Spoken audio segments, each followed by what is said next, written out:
அதிமுக பொதுச் செயலாளர் எடப்பாடி பழனிசாமி விடுத்துள்ள அறிக்கையில், தமிழகத்தில் ஸ்டாலின் தலைமையிலான திமுக ஆட்சி 2021 முதல் 4 ஆண்டுகளாக நடைபெற்று வருகிறது.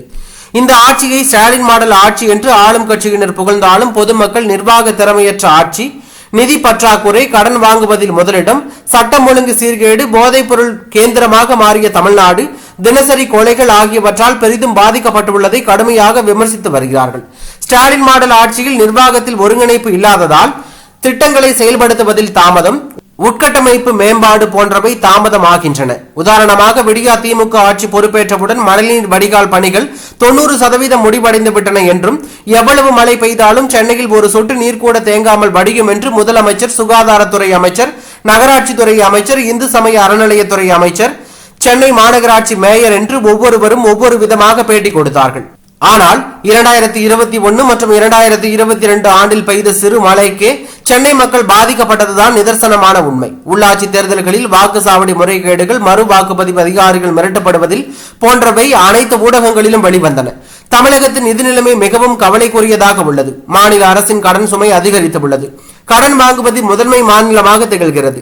மத்திய அரசிடமிருந்து நிதி பெறுவதில் தாமதம், உட்கட்டமைப்பு திட்டங்களுக்கு நிதி ஒதுக்கீட்டில் முறைகேடு ஆகியவை மாநில வளர்ச்சியை பெரிதும் பாதித்துள்ளன. உதாரணமாக, கோயம்பேடு பேருந்து நிலையம் மாற்றம் சுமார் 10 மாத காலம் சென்னை மக்கள் கடும் துயரத்தில் ஆழ்த்தியதை அனைவரும் அறிவார்கள்.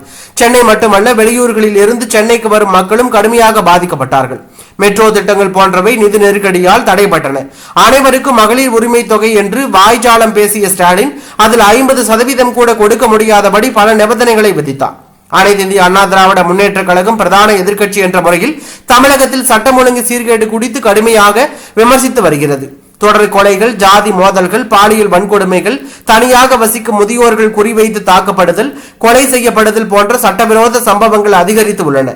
காவல்துறையில் சீர்திருத்தங்கள் தேவை என்று திரு ஸ்டாலின் கூறினாலும் குற்றங்களை தடுப்பதில் எந்தவித முன்னேற்றமும் இல்லை. பெண்கள் பாதுகாப்பாக வாழ முடியாத மாநிலமாக, நகரமாக மாற்றியதுதான் ஸ்டாலின் மாடல் திமுக அரசின் சாதனை. கடந்த 4 ஆண்டுகளாக போதைப் பொருள் புழக்கம் மற்றும் பயன்பாடு தமிழகத்தில் பெரும் பிரச்சனையாக உருவெடுத்துள்ளது. சென்னை, கோவை மற்றும் கடலோர மாவட்டங்களில் மெத்தபெட்டமைன், கஞ்சா போன்ற போதைப் பொருட்களின் புழக்கம் மற்றும் கடத்தல் அதிக அளவு அதிகரித்துள்ளது. குறிப்பாக பள்ளி மற்றும் கல்லூரி மாணவர்கள், இளைஞர்களிடையே போதைப் பொருள் விற்பனை மிகவும் அதிகரித்துள்ளது. இவைகளை தடுப்பதற்கு பல்வேறு நடவடிக்கைகள் எடுக்கப்படுகின்றன என்று இந்த அரசு வாய்ஜாலம் காட்டினாலும் அனைத்தும் ஏட்டளவிலேயே உள்ளது.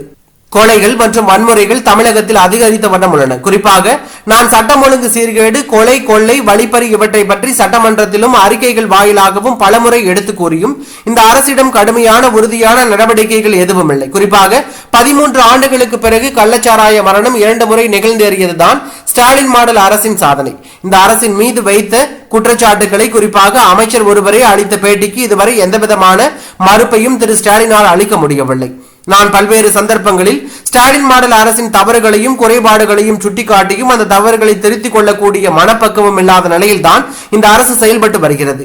இந்த 4 ஆண்டு கால ஆட்சியில் அம்மா அவர்களின் நல்லாசியோடு நடைபெற்ற கழக ஆட்சியில் செயல்படுத்தப்பட்ட பல்வேறு நலத்திட்டங்கள், குறிப்பாக அத்திக்கடவு அவிநாசி திட்டம், மெட்ரோ ரயில் திட்டம், பாதுகாக்கப்பட்ட வேளாண் மண்டலம், 50 ஆண்டு கால காவிரி பிரச்சனைகளுக்கு நிரந்தர தீர்வு, குடிமராமத்து திட்டம், விவசாய பம்பு செட்டுகளுக்கு 24 மணி நேர மின் சப்ளை, 6 புதிய மாவட்டங்களை உருவாக்கியது, அனைத்து மாவட்டங்களுக்கும் புதிய மருத்துவக் கல்லூரிகள் உட்பட 17 புதிய மருத்துவக் கல்லூரி மருத்துவமனைகள் ஆரம்பித்தது, சுமார் 50 லட்சம் மாணவர்களுக்கு விலையில்லா மடிக்கணினி, வெளிநாட்டு முதலீடுகளை ஈர்த்தது, தமிழகத்தை தொழில்துறையில் முன்னணி மாநிலமாக மாற்றியது, பெண்கள் பாதுகாப்பாக வாழ தகுந்த மெட்ரோ நகரங்களில் முதலிடமாக சென்னையை தொடர்ந்து தக்க வைத்தது என்று எங்களது சாதனைகளை அடுக்கிக் கொண்டே போகலாம். ஆனால் இந்த 4 ஆண்டுகளில் ஸ்டாலின் மாடல் திமுக அரசு இதுபோல் ஒரு சாதனையை குறிப்பிட்டு கூற இயலுமா என எடப்பாடி பழனிசாமி கேள்வி எழுப்பியுள்ளது பரபரப்பையும் அதிர்ச்சியும் ஏற்படுத்தி உள்ளது.